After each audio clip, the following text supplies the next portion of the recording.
On 10th April 1224, the Pope, Honorius III, gave permission to the Bishop Andrew Moray for the seat of the Bishops of Moray to be moved from Spiny to Elgin in Moray.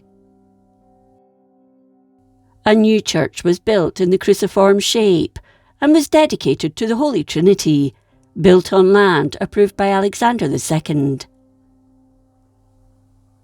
In 1270, it was hit by a huge fire, which destroyed part of the church and the surrounding Shannonry.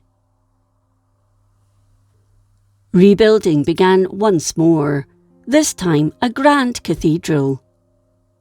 Not long after the works were completed, the Wars of Independence broke out in 1296, but it seems Elgin was not particularly affected by the events further south, although Edward I, or Longshanks as he was known in Scotland, reached Elgin Castle in July 1296. Bishop David Moray voiced his opinion strongly regarding English interference in Scotland, and as a result, damage was caused to the Shannonry by Prince Edward, later Edward II of England, in 1303, when his army reached Elgin. By 1306, he was also a proponent of Robert Bruce, which didn't go down well in England. The bishop fled to Orkney, where he remained for a year, leaving Elgin and Moray as a whole to suffer. On his return, he submitted to Edward II, but remained a supporter of Bruce. In 1320, he was excommunicated by the Pope for failing to reply to his summons. Moray died in 1326 and was succeeded by another Bruce supporter, Bishop John Pilmuir. In 1336, the town of Elgin was burned by Edward III, but the cathedral was untouched. Following Pilmuir's death in 1362, David II appointed Alexander Burr as Bishop of Moray. It was hoped his appointment would reduce the influence of Robert Stewart, David's nephew. When Burr tried to recover ecclesiastical rights in order to raise more money for the church, it brought him into direct conflict with Stewart. To ease tensions, Burr negotiated an agreement with Stewart's son Alexander, the Earl of Buchan, where the ecclesiastical estates were put under the protection of the Earl, who was better known as the Wolf of Badenoch. Relations deteriorated following the coronation of Robert II. In 1388, Alexander's brother, Robert, the Earl of Fife, took control of the crown, and Burr aligned himself with him. Peace reigned for a short time, but on 17th June 1390, Alexander Stewart and a band of wild, wicked heathen men arrived in Elgin and burned the cathedral, along with 18 residences of the canons and chaplains, as well as the parish church of St Giles. All the books, charters and other goods stored in the cathedral were burned. After Robert III was crowned, Burr asked for help to rebuild the cathedral. This work continued for many years after Burr's death in 1397. However, in 1402, the cathedral came under attack once more. Alexander MacDonald, son of the Lord of the Isles, plundered the Shannonry, and large parts of the area were burned. The bishop, William Spiny, approached the Pope to have MacDonald excommunicated, who returned to Elgin 3 months later to be absolved of his sinful actions. It's thought the works at the East End were begun first, but believed to have only been completed around the time of Bishop John Winchester, 1436 to 1460. His ornate tomb is situated in the south choir aisle. The central tower's reconstruction was begun during the bishopric of John Innes, who also helped build it. When he died in 1460, he was laid to rest in a tomb in the South Choir Chapel. This work was completed by Bishop Henry of Lichten, who was bishop between 1407 and 1414. The west front was reconstructed during the bishopric of Columba of Dunbar, who held the post between 1422 and 1435. His coat of arms are above the entrance to the cathedral. The chapter house was remodelled during the time of Bishop Andrew Stewart in the later 15th century.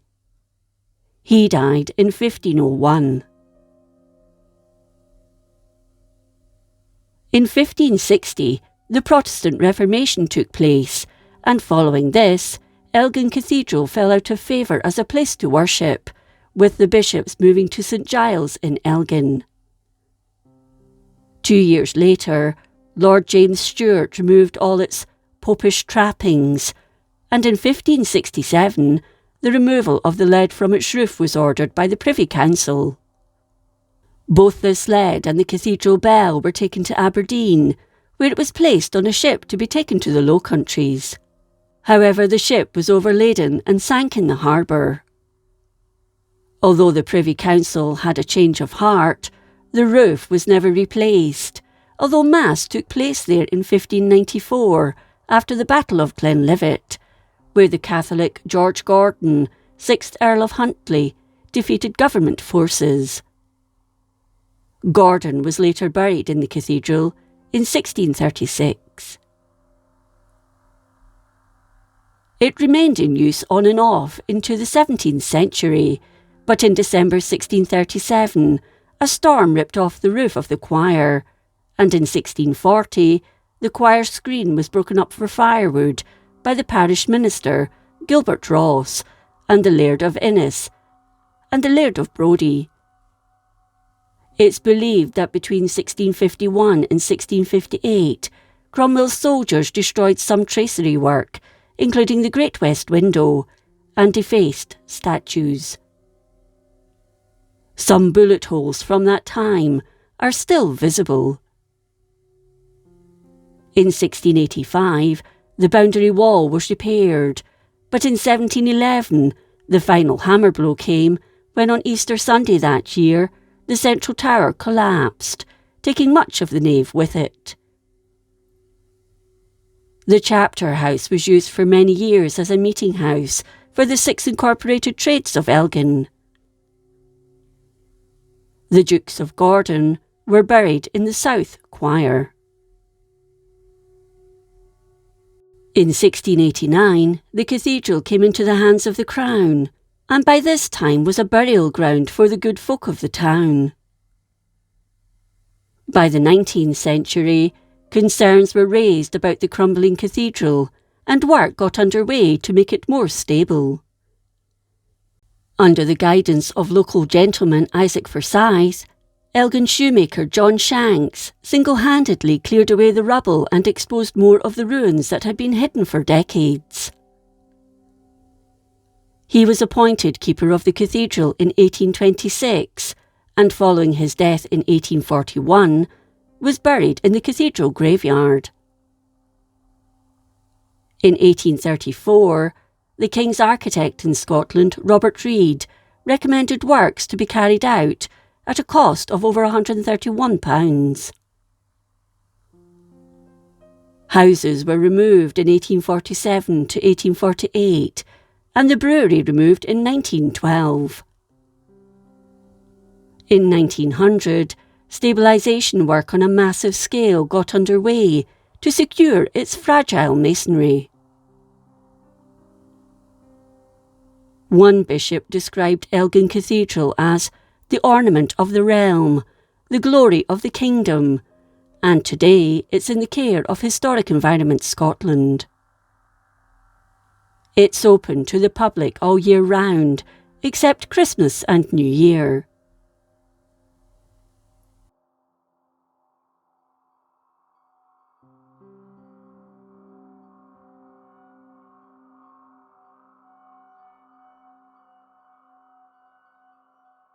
If you enjoyed this episode of Scotland's History, Please like, comment and subscribe. Until next time, thank you for watching.